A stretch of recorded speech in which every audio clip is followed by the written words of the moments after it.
네, 오늘 코스피 지수가 상승 출발하는 움직임이 확연하게 갭상승세로 출발했지만 상승폭에는 다소 제한이 있었습니다. 코스닥 시장, 코스피 시장으로 매기가 몰리면서 하락세가 이어지는 하루였는데요. 일단 낙폭은 크지 않았지만 전반적으로 봤을 때 차익 실현 매물이 출회한 하루였습니다. 코스피 지수가 5포인트가량 장중 1955선까지 터치하는 움직임이었지만 10포인트 이상 내주는 움직임이고요.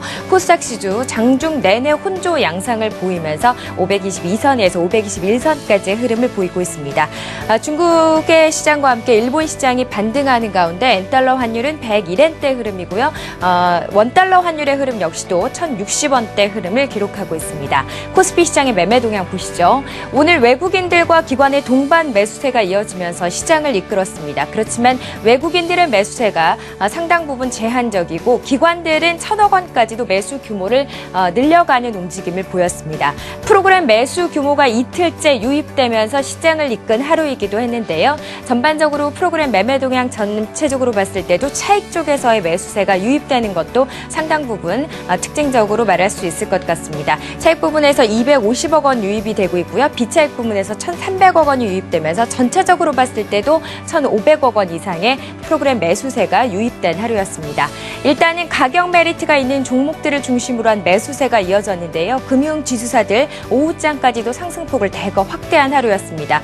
KB금융지주 5%, 신한지주 역시도 44,000원 넘어서는 움직임이고요. 우리금융지주 4.6% 상승하면서 12,400원대까지 진입하고 있습니다.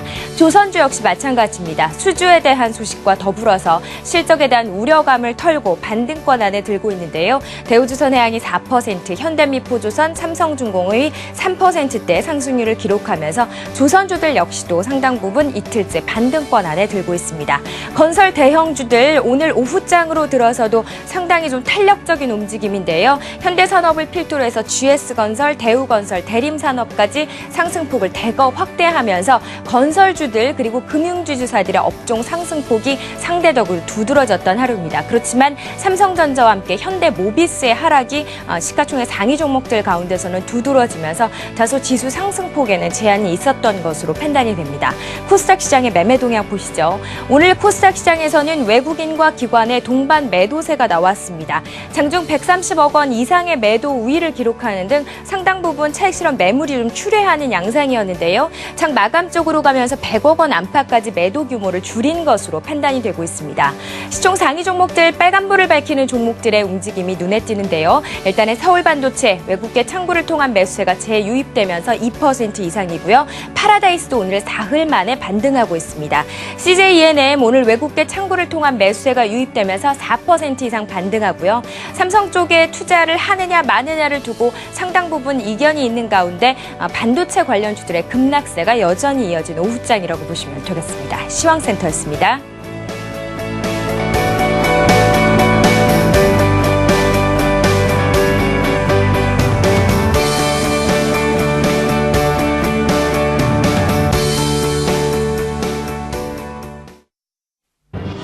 한국경제신문이 3시 증시 마감을 알려드립니다.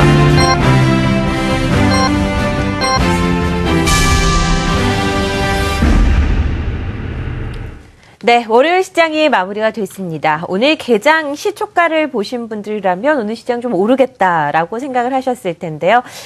초반에 예상치 않은 달리 시장이 그렇게 큰 힘을 내지 못하면서 주저앉았습니다. 코스피 지수는 강보합 수준에서 마무리가 되는 모습이죠. 1946선에서 마무리가 됐고요. 코스닥은 약보합에서 마무리가 됐습니다. 오늘 시장 어떤 주요 이슈들이 있었는지 자세하게 짚어보도록 하겠습니다. JT인베스트 오현진 팀장, 한국투자증권 이프렌드의 허윤정 연구원 함께하겠습니다. 안녕하세요. 안녕하세요. 네. 자, 코스피 시장부터 확인을 해보도록 하죠. 코스피 지수가 1946포인트 일단 상승은 했음에도 불구하고 대형주들, 특히 시총 상위 종목들은 크게 빨간불을 켜는 종목들은 눈에 띄지 않았던 것 같은데요. 어떤 특징적인 부분이 있었나요? 네, 오늘 시장 뭐 그렇게 큰 폭 오른 것은 아니지만 어찌됐건 간에 최근 점진적으로라도 반등세를 좀 보여주고 있다라는 부분은 긍정적이지 않나 싶습니다. 오늘 일단 체크해야 될 부분이 일본의 GDP였죠. 전분기비 0.3% 성장한 것으로 나타나면서 예상치 0.7%를 조금 하회하는 모습 보여주고 있습니다. 그래서 오늘부터 내일까지 이어지는 BOJ 통화정책 회의에서 어떠한 부양책이 나올지에 시장에 관심이 쏠려 있기 때문에 그 부분 일단은 좀 체크를 하셔야 될 것 같고요. 다만 이제 유로존 같은 경우 무역 수지에 대한 흑자 지속하고 있고 GDP의 성장세 비교적 예상치를 소폭 상회하는 모습이 나타나면서 경기 회복에 대한 기대감 다시 살리고 있다라는 측면은 금일 우리 시장 뭐 강보합세로 이끄는데 조금 일조한 부분이 있지 않나 그렇게 생각을 하고 있습니다.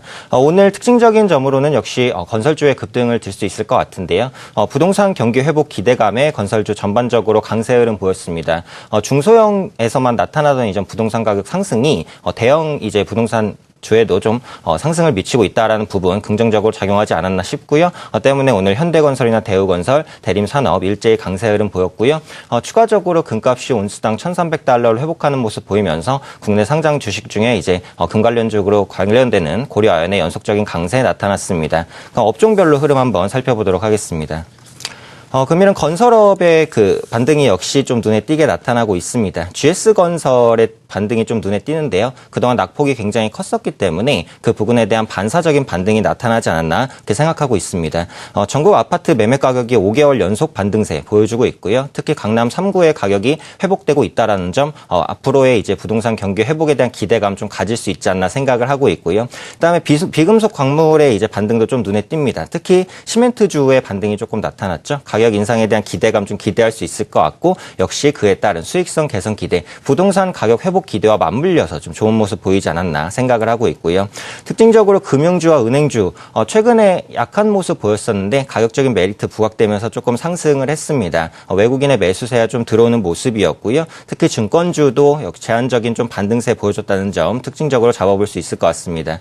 철강 금속도 비교적 좀 강세를 보였는데요. 포스코 같은 경우 최근에 연속 반등세 뭐 그렇게 큰 폭은 아니지만 상승하고 있죠. 업황 회복에 대한 기대감이 좀 작용하고 있는 것 같고 반대로 통신주는 조금 약했습니다. 아무래도 보조금 경쟁에 대해서 조금 악화되는 부분이 있었던 것 같지만 그 장막판에 조금 돌려내는 모습을 보이면서 추가적인 실적 악화로는 이어지지 않지 않을까라는 그런 우려 반 기대 반의 그런 수급이 나타나지 않았나 생각을 하고 있습니다. 시총 상위 업종 한번 살펴보면 오늘 삼성전자가 소폭 조정을 받고 마감을 한 모습인데 갤럭시 S5 공개가 이제 다음 주 MWC로 다가왔죠. 때문에 그 부분에 대한 기대감과 또 디자인 혁신이 없었다라는 일부 우려감 발용되면서 갤럭시 S5에 대한 판매량에 대한 그런 기대감 또 우려감이 같이 좀 혼조되면서 오늘 소폭 조정을 보였던 것 같고요. 현대모비스 같은 경우에는 뭐 큰 악재는 없었다라고 판단이 되고 있지만 그래도 그동안 견주했었던 흐름에서 다른 종목으로 좀 이동하는 수요가 있지 않았나 싶고요. SK하이닉스 역시 뭐 모멘텀은 여전합니다. 가격적인 부담 때문에 조금 밀렸던 흐름으로 보여지고 있기 때문에 크게 우려할 필요는 없을 것 같은 조정이었다 체크할 수 있겠고요. 네이버 같은 경우 가입자 증가에 이어서 신규 게임 출시에 대한 모멘텀도 여전하고요. 또 광고 상품 확대되면서 지역 확장에 대한 기대감도 있는 만큼 향후 조금 점진적인 반등 흐름 기대해 볼 수 있지 않나 싶습니다. LG화학도 뭐 큰 폭은 아니지만 소폭 반등했죠. 화학 업황에 대한 기대감 나타나고 있고 또 역시 전기차에 대한 모멘텀 여전하기 때문에 2차 전지에 대한 기대감 갖고 있지 않나 싶고 끝으로 이제 현대중공업도 좀 비교적 견조한 모습을 나타냈습니다. 수출 기대감과 유럽 경기 회복 기대감이 좀 작용한 것이 아닌가 이렇게 생각되고 있습니다. 업종 가운데 건설업종 가장 눈에 띄었던 하루가 아닌가 싶습니다. 뭐 9%, 8%대의 상승세에 반등을 나타냈고요. 건설업종이나 조선업종을 제외한다면 대부분 오늘 개장 초의 상승폭은 좀 유지 못하고 마무리되는 종목들 눈에 띄었습니다. 네이버 같은 경우에도 오전장에는 50주 신고가 다시 경신을 했다가 차익 매물이 좀 쏟아지면서 하락 반전하는 모습을 나타냈고요. 코스닥 시장은 오늘 약보합으로 마무리가 됐습니다. 뭐 수급 때문이라고 볼 수 있겠는데 또 반도체주들이 또 오늘 좋지 않은 흐름을 나타냈었다고요. 네, 그렇습니다. 일단 코스닥 시장은 장중에 외국인과 기관들의 동반 매도세가 함께 좀 발생을 하면서 코스피 시장 대비해서는 훨씬 좀 가파른 낙폭 확대, 그에 따른 장중 내내 마이너스권의 흐름을 보였습니다. 다행스럽게 시간이 흐르면서 장 막판에 외국인들과 기관들의 매도세가 조금 축소가 되긴 했었습니다만 일단 플러스까지 전하는 성공을 하지 못한 채 약보합권에서 마무리됐습니다. 오늘 전반적인 특징으로서는 앞서 말씀해 해주셨다시피 반도체 장비주들의 하락폭이 꽤 크게 발생하는 하루였었는데요. 특징주부터 먼저 좀 말씀을 드려보면 원익 IPS가 대표격이 되겠고요. 이 밖에 유진테크와 같은 종목도 장중에 변동성이 하방 쪽으로 꽤 크게 발생을 했습니다. 원익 IPS는 6% 정도 하락 마감을 보였는데요. 삼성의 중국 시안 공장의 V랜드의 투자 지연에 대한 우려감들 때문에 오늘 투자 심리가 좀 급냉했었던 것으로 말씀을 좀 드려볼 수 있을 것 같습니다. 아무래도 장비주들 같은 경우는 투자를 새롭게 단행을 해야지 수주를 받을 수가 있는 산업 구조이다 보니까 이런 이슈에 상당히 좀 민감하게 반응을 했었던 것이 아닌가라는 말씀 드릴 수가 있겠고요. 이 밖에 금일 YG엔터테인먼트가 역시 변동성을 좀 크게 보여줬죠. 금요일 장 끝난 이후에 공시를 통해서 유상증자 무상증자에 대한 공시 발표가 있었습니다. 물량도 꽤 지금 적은 상황은 아니다 보니까 역시 심리적 측면에서 일단 하락 출발을 했었고요. 그 이후에는 그래도 조금이나마 반등을 하려는 모습을 보여줬다라는 말씀 드리겠고요. 이 밖에 위닉스 같은 경우에는 오늘 장이 다소간의 전가 후약의 흐름을 보였음에도 불구하고 7%대의 초강세 흐름을 보이는 모습이었습니다. 역시 실적 성장에 따른 전망이 좀 강세 흐름을 보였다라는 점 말씀드릴 수가 있을 것 같고요. 이 밖에 시가총액 상단들 종목들 보시면 역시 코스피 시장의 상위 종목들에 비해서 훨씬 더 하락한 종목 개수가 많고 상승을 했다라고 해도 일단 코스피 시장에 비해서는 상승폭이 조금은 덜한 종목들이 많다라는 점 함께 확인을 해보실 수가 있겠습니다. 네, 코스닥의 특징적인 부분까지 확인.